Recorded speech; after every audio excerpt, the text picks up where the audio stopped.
หน่วยเฉพาะกิจนาวิกโยธินกองทัพเรือจัดกิจกรรมจิตอาสาร่วมใจเก็บขยะทำความสะอาดชายหาดหลังพายุปลาบึกผ่านพ้นไป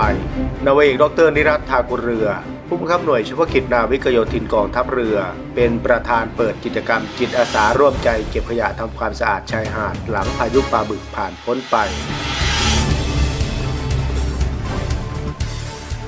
ผู้บังคับหน่วยเฉพาะกิจนาวิกโยธินกองทัพเรือกล่าวว่าพายุโซนร้อนปลาบึกซึ่งถือเป็นภัยธรรมชาติที่ส่งผลกระทบต่อชายหาดบ้านทอนเพราะคลื่นลมแรงได้พัดเอาเศษขยะมูลฝอยต่างๆขึ้นมาบริเวณชายหาดเป็นจำนวนมากทำให้ชายหาดบ้านทอนซึ่งเป็นสถานที่ท่องเที่ยวแห่งหนึ่งของจังหวัดนราธิวาสได้รับผลกระทบดังนั้นหน่วยเฉพาะกิจนาวิกโยธินกองทัพเรือจึงร่วมกับผู้นำท้องที่ผู้นำท้องถิ่นนักเรียนและประชาชนในพื้นที่จัดกิจกรรมจิตอาสาร่วมใจเก็บขยะทำความสะอาดชายหาดบ้านทอนหลังพายุโซนร้อนปลาบึกผ่านพ้นไปเพื่อให้ชายหาดบ้านทอนกลับมาสะอาดสวยงามเหมือนเดิม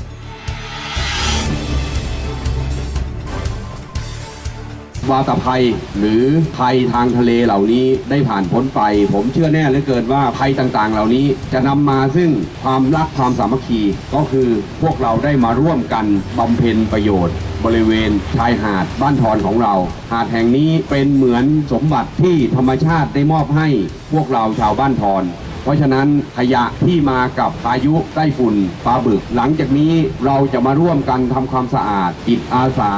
เรามาร่วมใจ